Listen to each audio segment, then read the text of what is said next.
Hi everyone, my name is Tetsuya and I am from Japan. I am a Singapore lover and a frequent visitor to Singapore. If you are a Singaporean person, I think maybe you might also like Japan for tourism. So I hope we can be good friends with each other through my channel. In this channel, I will share a lot of my insights about Singapore from my Japanese perspectives.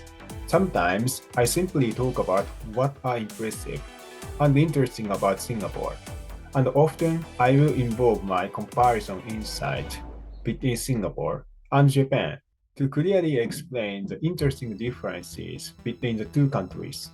Also, I will sometimes involve the comparison of Singapore and a few different countries. So, today's theme is Singapore is the best among all four countries in Southeast Asia in 5 points. Now, let's get started.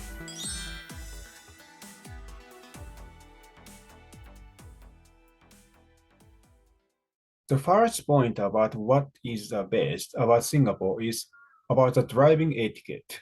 When it comes to the driving etiquette of all these four countries, I can certainly say the one of Singaporean people is certainly the best.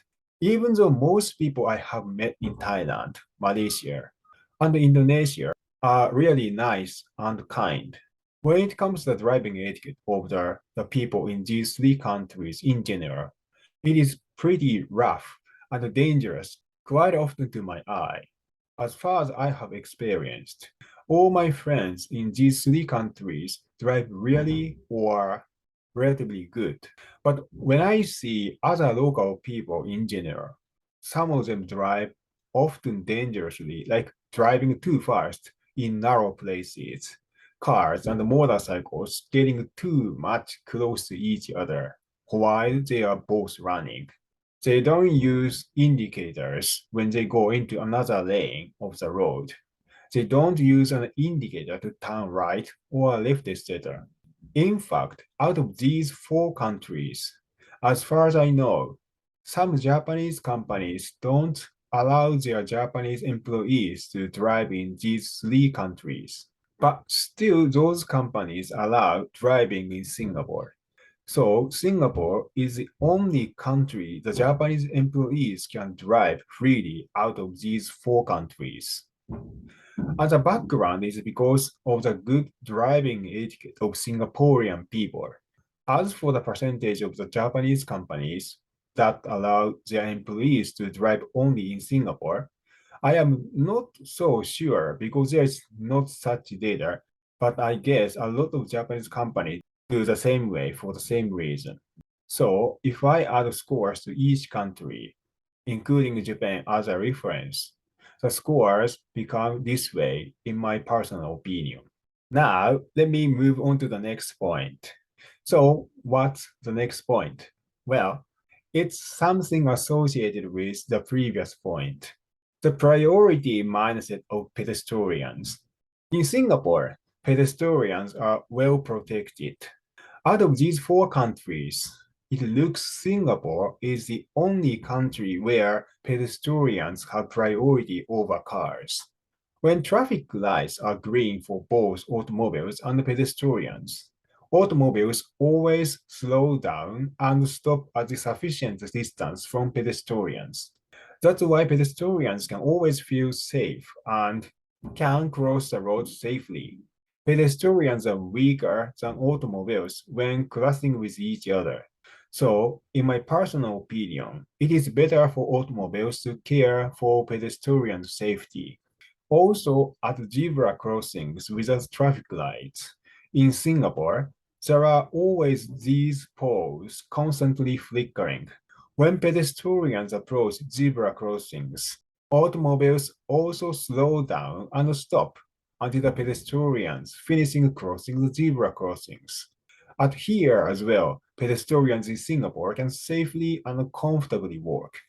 On the other hand, talking about the other three countries, it looks automobiles have priority, even if the traffic rules are not that way. So pedestrians have to pay the extra attention to automobiles so that pedestrians are not hit by automobiles. Even when pedestrians are walking on zebra crossings, automobiles don't necessarily stop. So pedestrians often have to be in rush crossing zebra crossings in these three countries. In my personal feeling, it is very dangerous. So if I score the driving etiquette of these four countries, it becomes like this in my personal opinion. Now let's move on to the next point. The next point is noise. When it comes to noise, what noise do you imagine? The noise I am going to mention is the one in the city. Singapore has the least noise because there are not many traffic jams.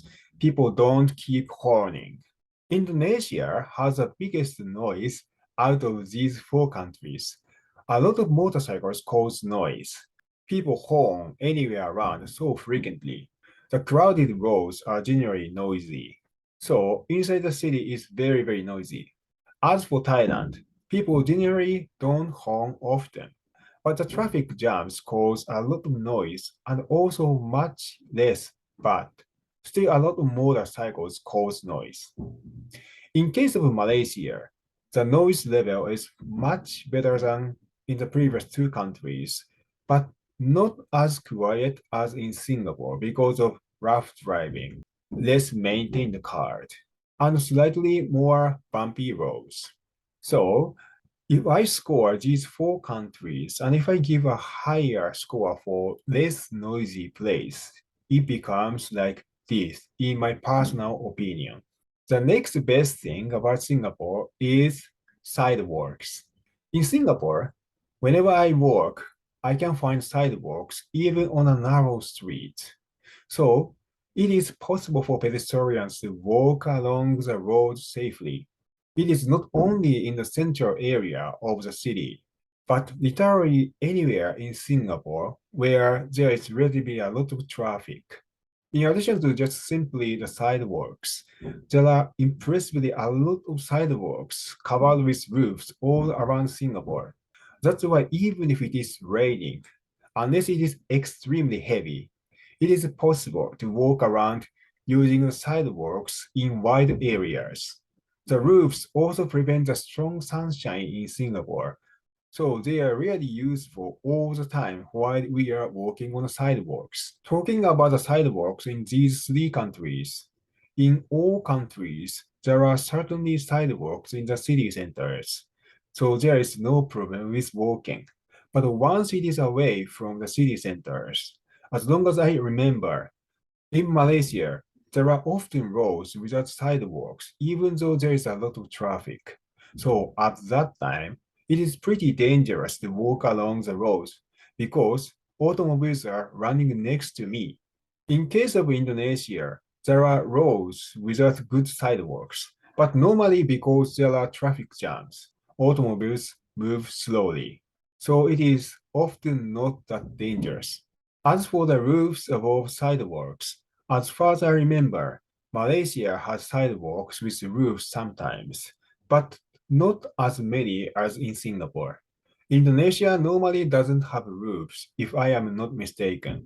I can't remember very well, but there might not have been many sidewalks with roofs. So, if I consider what I mentioned, the score for each country becomes like this. Okay, the next best thing about Singapore is town planning. This is also great about Singapore. When it comes to town planning, Singapore is far better than any other countries out of these four countries. I have already talked about MRT in my previous video, and also sidewalks in this video. But still, what is really impressive about Singapore is Singapore always has a way anywhere. This is the story when I am walking in cities. But when I am walking in the cities in these three countries, I often encounter dead ends. Otherwise, there is not a way when I want a way. As for dead ends, when I am walking in Singapore, if my destination is here and I am here, even if there is not a straight way through the destination, straight way to the destination, I can certainly reach the destination without going back, encountering dead end. Going there, but dead end, so I have to go back. This doesn't usually happen in Singapore. Also, when I get off a bus at large roads, and when I want to cross the road, there is a pedestrian overpass bridge, often close to the bus stop like this. I get off a bus here. I want to cross this large road. Then there is a pedestrian overpass bridge here. So I can immediately cross this road. It might look something just really small, but it actually makes things really convenient. Talking about other three countries, in the central area in Bangkok, Thailand, there are relatively a lot of pedestrian overpass bridges. I don't remember the case I was stuck with that bridge frequently normally, but in both Malaysia and Indonesia, I am relatively often stuck or can't find bridges easily unless I walk a long distance. So overall, the score I add to each country is this. And talking about the summary of today's best things about Singapore, it becomes this way in scores. What do you think about your own judgment about the 5 points I mentioned today? Please share your thoughts on the comments. Also, please don't forget to subscribe my channel to watch more future Singapore related videos in my channel. Thank you and see you soon in other videos.